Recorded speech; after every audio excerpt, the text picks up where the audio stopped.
La croyance, au sens vulgaire du terme, commun, collectif en premier pour des raisons d'historicité, puis après pour l'individu en tant que somme expérimentale contextualisée, c'est quoi la croyance? La croyance, c'est la polarité du doute dans la polarité réflexive dans le mental.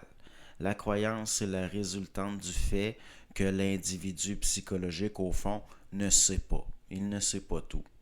C'est pour ça qu'il est polarisé entre le doute et la croyance. En effet, s'il savait, il n'aurait pas besoin de douter ou de croire.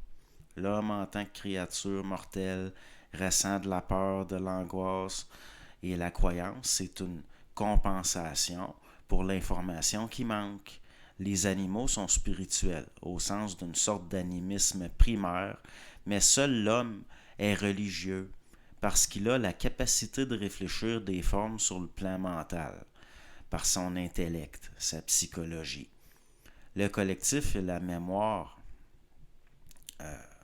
plus souvent qu'autrement, jouent un rôle trop évident dans la spiritualité des individus pour qu'on n'en tienne pas compte en l'observant. Plus souvent qu'autrement, quelqu'un né en Algérie dans une famille musulmane, par exemple, sera musulman.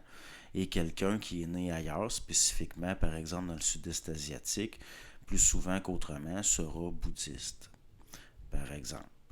Quelque part, vient réellement, qu'est-ce qui vient réellement de l'individu? Quelle part vient réellement de l'individu et quelle part vient d'influence liée au contexte dans la spiritualité de l'individu?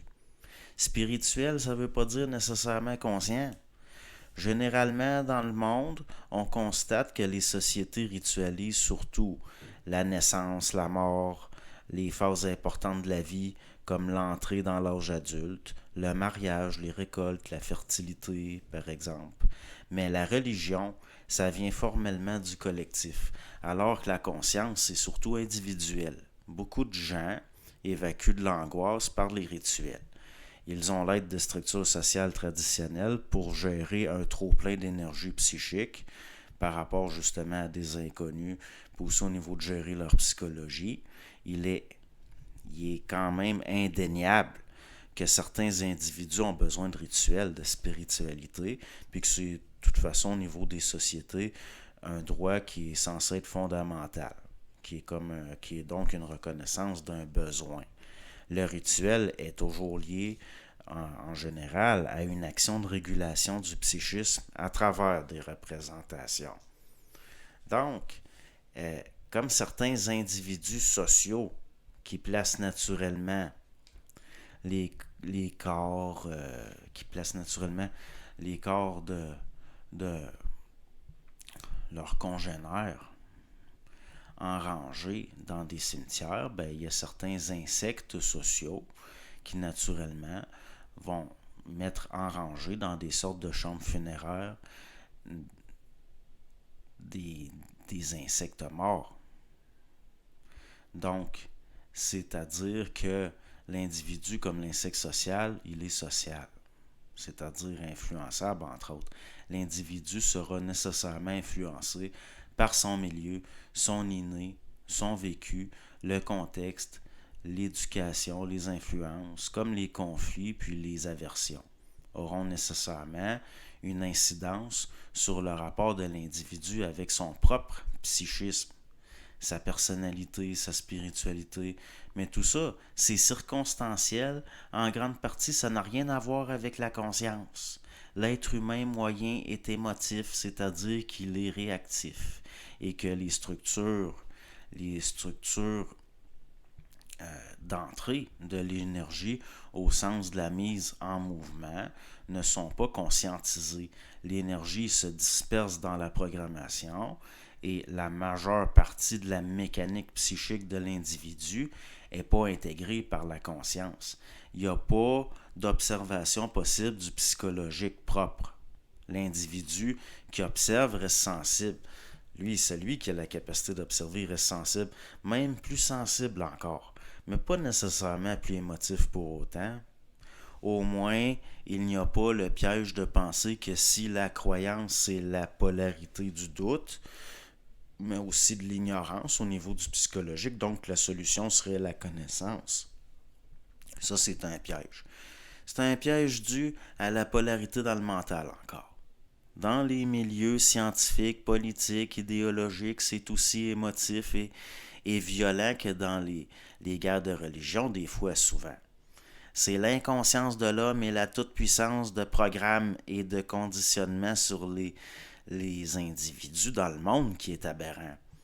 Les forces non conscientisées qui étaient autrefois canalisées en partie par la religion en Occident sont aujourd'hui moins filtrées et la culture populaire en reprend toujours un relent de paganisme antique, parfois un côté tribal. Intelligence comme intelligentsia, dans le fond, ça veut dire de l'information, pas au sens de la connaissance, mais au sens peut-être limité, mais clair, spontané sur certaines choses. La conscience, c'est de l'intelligence. La conscience, c'est quand l'information, c'est du réel, spontané. Une vue, une vue. Il n'y a pas de choix d'avoir de l'intelligence dans la conscience parce que c'est un principe universel. C'est comme l'amour. C'est pas juste un sentiment, c'est aussi une force de vie active qui existe en dehors des psychismes qui le captent. Ça lie les êtres. De l'amour et de l'intelligence vont engendrer du respect de la vie. Si vous ajoutez de la volonté, vous allez vouloir la justice, défendre la vie. Mais ça prend de la conscience. On peut se détruire par l'amour, la bonne volonté, virer fou par trop d'intelligence, être désaxé, si vous voulez. La structure psychologique de l'individu est trop limitée pour contenir la conscience de toute la mécanique psychique. Puis là, je parle la structure psychologique. La croyance a des fonctions toutes liées au mental inférieur. Au fond, la croyance ne compense pas l'ignorance au point où des croyants l'appellent vérité. Ils vont faire jusqu'à l'appeler vérité ou connaissance. Elle compense l'inconscience mécanique du moi psychologique dans le fond. Celui qui fait le bien par croyance sera toujours moins spontané que celui qui le fait par conscience.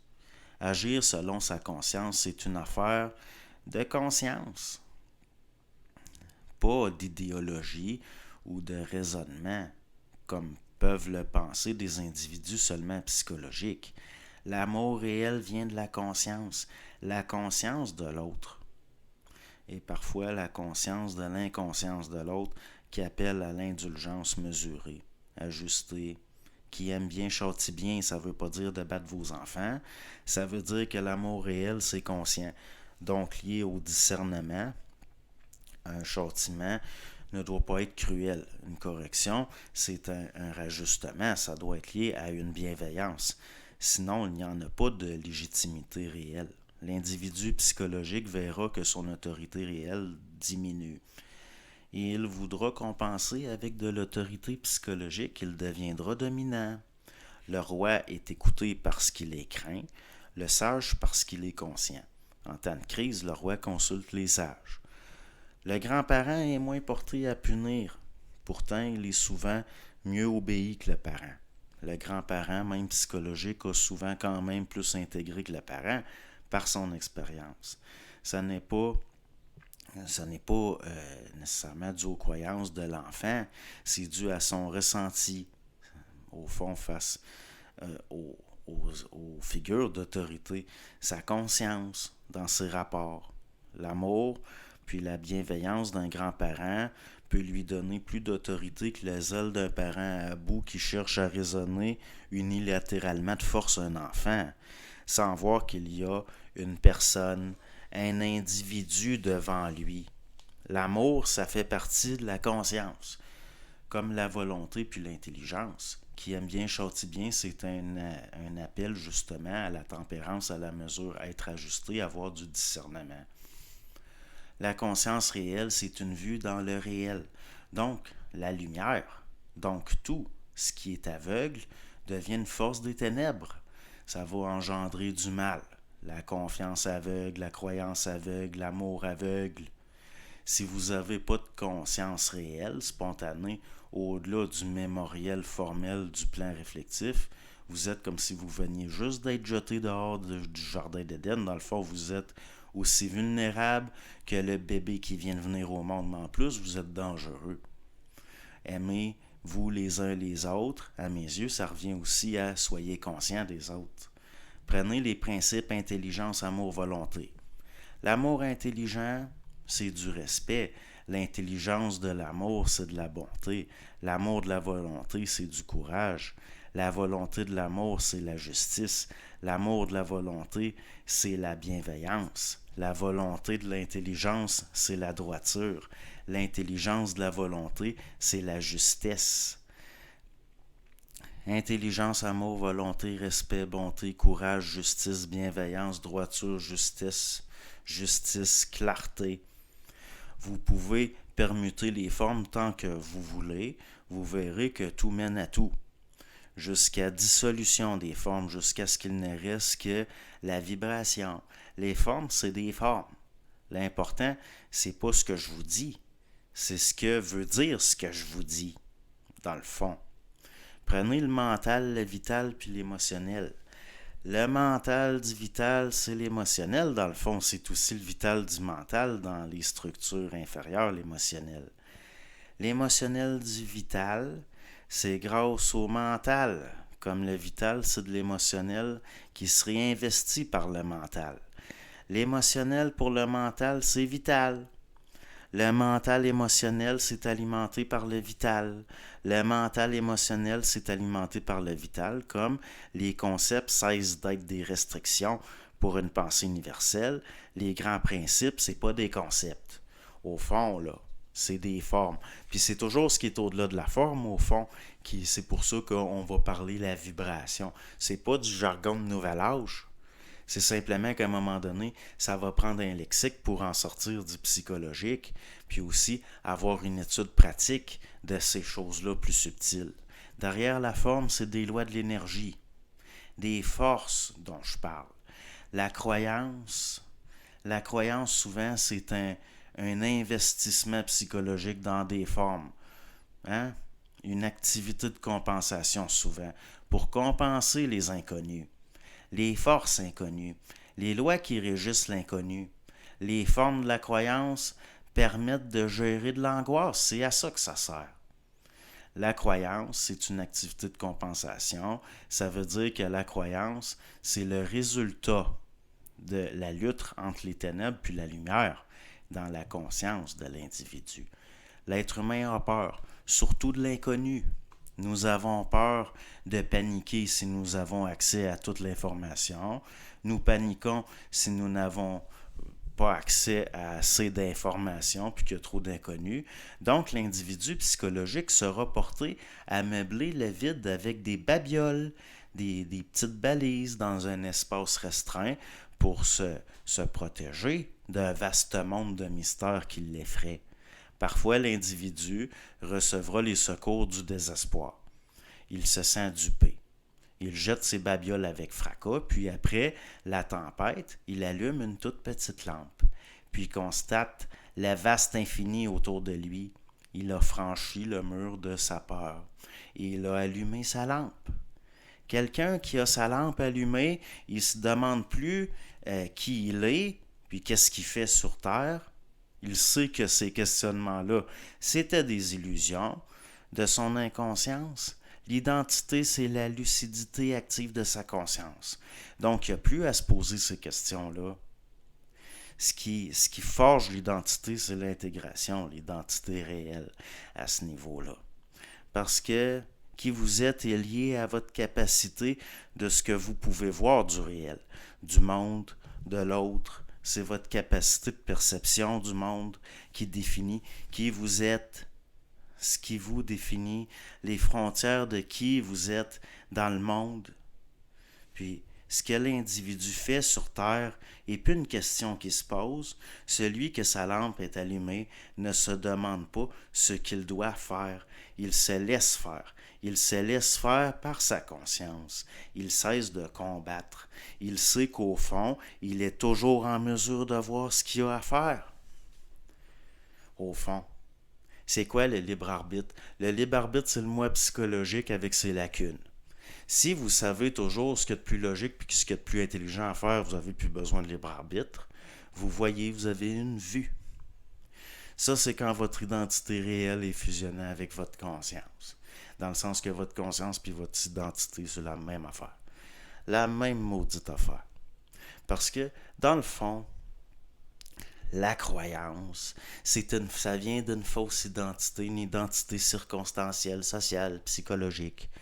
Souvent, l'individu va être hindou parce qu'il est né chez des hindous, ou il va être musulman parce qu'il est né chez des musulmans, ou alors il va être d'une autre confession, d'une autre religion parce qu'à une certaine époque, il y a eu conflit, puis il est en conflit avec son milieu.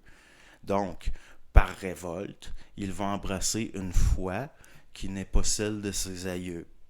Mais ça revient au même. C'est tout pareil. C'est tout pareil. Bon, le dernier audio par rapport à la croyance puis la compensation, ça a eu, si on peut dire, un certain succès.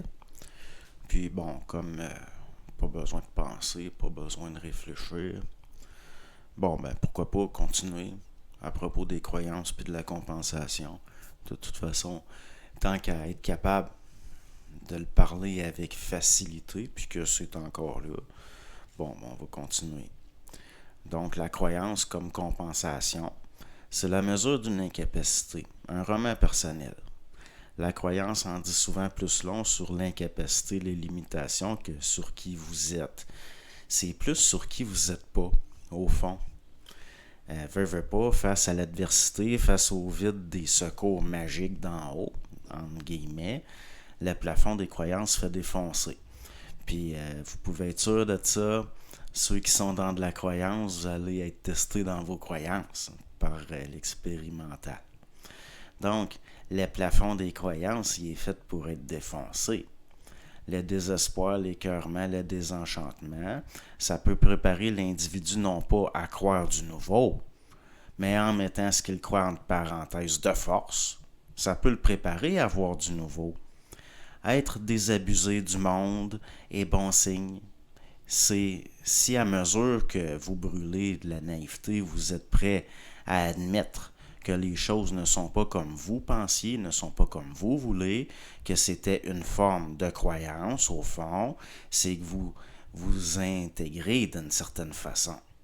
Le désespoir, c'est une occasion de grandir en conscience, comme l'écœurement, ça peut donner la volonté d'abandonner du nuisible. Le désenchantement, c'est du réel qui rentre. Si vous avez une capacité intégrative, chaque fois que vous vous faites avoir, vous êtes moins naïf après. C'est pas par le raisonnement ou par l'intellect que vous allez intégrer non plus. Tout est là. Si on le voit, même pas besoin d'y réfléchir. Le but, c'est de se rapprocher de votre calme, lucide clarté, de l'éloquence de votre conscience comme vue claire nette. L'élargissement de la conscience ne devrait pas perturber le psychologique, pourtant ça arrive. Notamment des désajustements dans la vie sociale, ça doit finir par faire partie de la conscience, de la sensibilité, de l'observation à un moment donné d'être ajusté socialement. De ne pas confronter les autres à leurs croyances d'une façon inutile. Si vous faites ça, il y a quelque chose de la projection. Ça veut dire que, bon, si vous avez une incapacité d'être ajusté en société, ça montre un désalignement. Parce que là, si vos croyances font que vous êtes rendu sauvage puis renfermé, il y a un esti de problème. OK? Un trouble dans le physique peut engendrer un trouble dans le mental, puis vice-versa. Le comportement désajusté vient d'un manque de discernement. Le manque de discernement indique une obstruction de la conscience, plus souvent qu'autrement, donc il y a un conflit, une congestion dans les structures plus basses, on peut dire. Votre corps vital est rattaché à votre corps physique, votre émotionnel est rattaché à votre âme, puis l'esprit, c'est rattaché à votre mental. Dans le sens, s'il y a un contact avec l'esprit, ça va se faire par le mental. Ça, c'est pas de la croyance. C'est vérifiable par l'expérience, l'observation. Mais le jargon fait que ça a l'air compliqué. Pourtant, il n'y a rien de compliqué, au contraire. Mais le monde sont conditionnés à se compliquer la vie, à réfléchir, à penser, dans l'air mental polarisé, blablabla. Puis c'est pour ça qu'après, ils m'arrivent avec des énoncés qui ne tiennent pas de bout. Mais ils s'en rendent pas compte. Mais tout le monde sait que quand... Parce que si on prend l'exemple que je vous donne, là, par rapport le vital, l'âme, le mental, l'émotionnel, le physique, tout le monde sait que quand on est reposé, on est en forme, qu'on a les idées claires, on a plus tendance à prendre les bonnes décisions, entre guillemets, qu'on est plus lucide quand on n'a pas de problème émotionnel. Dans le fond, si j'emploie des termes comme émotionnel, vital, mental, âme, corps, esprit, c'est simplement parce que ça englobe des phénomènes beaucoup plus vastes que l'exemple qu'on peut donner. Ça vient une vue permutative, fractale, un élargissement d'un champ d'observation. Si vous cherchez un objet bleu dans la pièce, vous allez faire le tour de la pièce en scannant ce qui est bleu du regard. La croyance, c'est ça. Une lorgnette infiltre, les croyances influencent le regard, c'est évident. C'est-à-dire la façon de regarder, pas la façon de voir tant que ça, parce que soit vous voyez ou vous ne voyez pas. Mais le regard, ça, c'est influençable. Mais les forces de vie, le monde, votre corps, l'intelligence, votre conscience, tout ça, ça n'a rien à voir avec des croyances. Au risque d'avoir l'air quétaine, je dirais que la réponse aux prières, c'est bien souvent dans les occasions qui nous sont offertes de devenir de meilleures personnes. Ce qui ne veut pas nécessairement dire plus heureux ou qui ne souffrent pas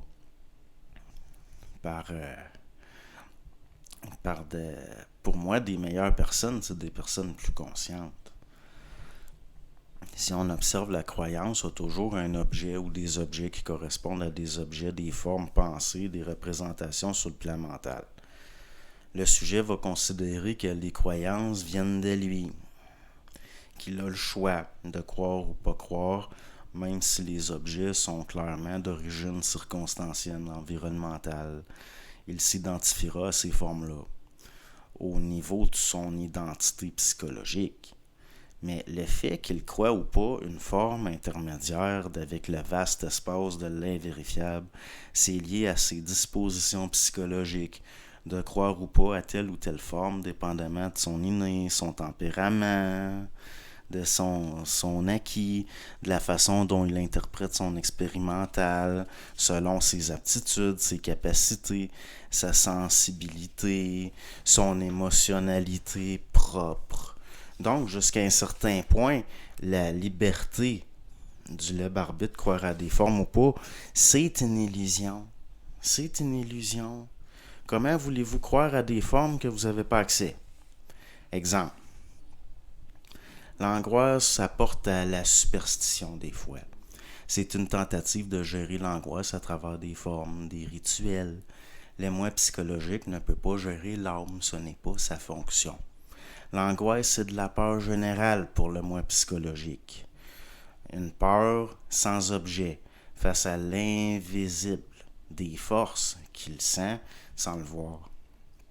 Comme ce n'est pas la fonction de l'intellect de gérer l'âme, l'individu peut s'adonner à la croyance en des formes, des rituels qui sont de l'ordre de l'irrationnel pour un rationaliste, par exemple. Au plus, le rationaliste y accordera que ça a une fonction psychologique et sociale. Mais au fond, le rationaliste ne tient pas compte de l'âme dans son analyse. Le corps vital, puis l'âme, c'est des forces énormes, extrêmement puissantes. La pression qu'exercent les mouvements de l'énergie dans le psychisme sur les structures du moi psychologique, la pression sur le psychologique est énorme. L'humain, dans l'animisme de son inconscience, c'est un fétichiste de la forme. Parce qu'il faut bien gérer l'énergie d'une façon ou d'une autre. Des gens qui refoulent leur libido parce qu'ils ne savent pas qu'il est possible d'envoyer l'énergie dans d'autres structures et qui se mortifient qui se mortifient, se culpabilisent pour avoir cédé à une tentation, si on peut dire, ça en est plein. Il y en a plein d'histoires. Ça en est, ça, de l'activité de compensation. Il y en a, il y en a, quand ils ont des verres d'oreille, des ritournelles dans la tête, ils récitent des Notre Père, des Je vous salue Marie. Moi, si je suis tanné d'une ritournelle dans ma tête, je la ferme, je mets ça à off, clouc. C'est pareil si je suis en public, puis que peut-être que ça serait mal vu que je baille, que j'ai un bâillement, ben je ne le retiens pas, je ne baille pas discrètement, j'empêche consciemment le bâillement. Pareil pour les éternuements, le hoquet, on n'est pas éduqué à agir sur l'énergie avant qu'elle se cristallise dans des formes ou qu'elle les mette en mouvement. Finalement, on nous donne des formes pour les transferts, c'est tout. On est coupé de nous-mêmes par l'environnemental, on est prisonnier des sens, puis on est conditionné par l'environnemental à être coupé de notre réelle sensibilité. Quand je regarde des gens prisonniers de programmation de base, non intégrés, c'est comme regarder des handicapés. Les gens ont peur d'intégrer. J'ai connu une femme qui avait gagné 5 fois de suite le gros lot bingo, qui a décidé de ne plus y aller parce qu'elle avait peur que ce soit l'action du diable. J'ai vu des catholiques puis des protestants chicaner des gens à cause de la pratique du Reiki, alors qu'il est écrit dans la Bible que des gens guériraient par l'imposition des mains. En plus, certains pratiquants qui viennent du Japon sont des catholiques de lignée. Ou alors, ils chialent contre des techniques de méditation, de yoga, qui sont souvent pas du tout reliées à l'hindouisme ou au bouddhisme, comme s'il n'y avait jamais rien eu de semblable dans le christianisme. Les congrégations, certaines congrégations s'adonnent à des exercices de méditation. Les exercices de Saint Ignace de Loyola se rapprochent de d'autres exercices qu'on voit en Orient. Voyons là. Voyons. Si, à un moment donné, là, c'est ridicule. Si on vous achale avec ces affaires-là, puis que ça ne vous intéresse pas, c'est correct. Mais si c'est vous qui allez achaler le monde, à un moment donné, vous allez vous le faire dire, de vous mêler de vos calices d'affaires. Je suis déjà parti d'une formation de Reiki parce que la formatrice, elle invoquait des morts. Puis en plus, je suis allé là pour accompagner quelqu'un qui voulait y aller. Je suis parti, je suis juste parti, j'ai pas fait un scandale.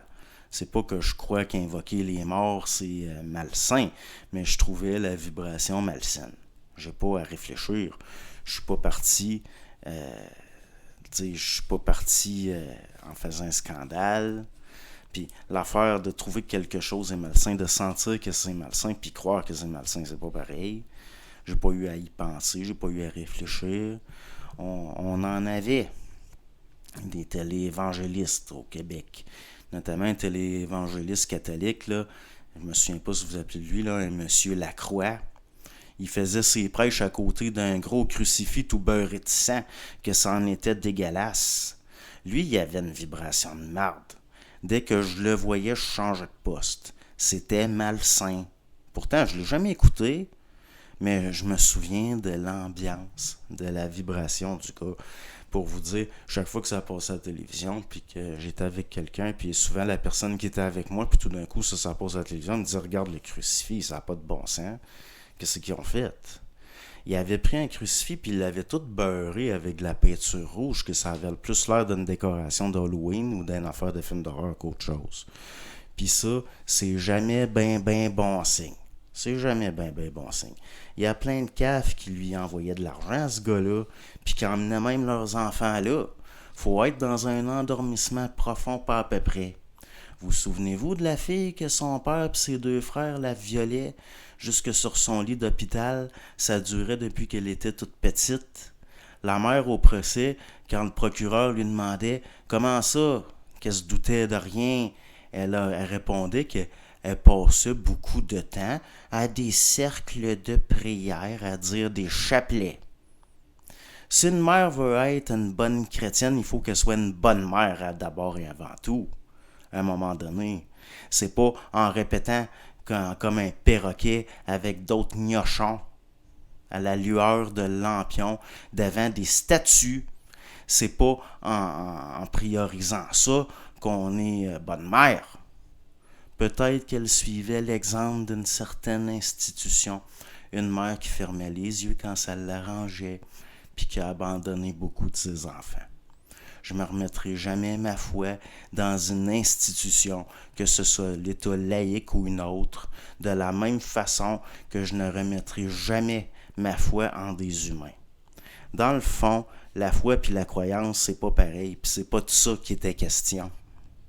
Il y en a qui voudraient ramener ça comme dans le temps du chapelet en famille à la radio. Hein? Ils l'imposeraient s'ils pouvaient. Non, non, non. Quand c'est insistant comme un témoin de Jéhovah qui se met le pied dans la porte, à un moment donné, il faut se faire respecter. Bernard y avait dit « Présenter l'autre joue, ça veut dire même si tu me frappes, je ne changerai pas d'idée. » Je rajouterais que si on prend ton manteau, de donner ta tunique, ce qui à mes yeux, ça revient à dire, même si ce que je sais me met dans la merde, ce que je sais, je le sais pareil. Je ne laisserai jamais une personne m'imposer ce que je dois penser supposément dans ma tête, que ce soit le premier ministre, le pape, un imam, un rabbin ou Jeannette Bertrand. Il n'y en est pas question. Il ne faut pas que ça fonctionne comme ça. Donc, à un moment donné, c'est juste de le voir. De voir, comme l'autre que je vous dis qui était à la TV avec son affaire, c'était tout beurré de sang, que c'était quasiment une affaire de film d'horreur. Ça, on est supposé le voir instantanément. Instantanément. Le sentir. La vibration, c'est pas une affaire, une expression de nouvel âge pour parler de quelque chose d'abstrait, puis c'est quelque chose de réel qu'on a tous ressenti, même étant enfant, auquel on s'est tous fiés à un moment ou l'autre de notre vie, puis qu'on a eu raison de se fier. Hein? Parce que là, c'est rendu que les formes, puis la mémoire, puis ça nous coupe de toutes nos capacités. Pas des capacités qu'on acquis par développement personnel, des capacités qu'on avait déjà, qui étaient déjà acquis, puis desquelles on se fait couper par une mauvaise éducation. Puis je pèse sur mes mots, une mauvaise éducation. Très, très mauvaise éducation. Bonne journée.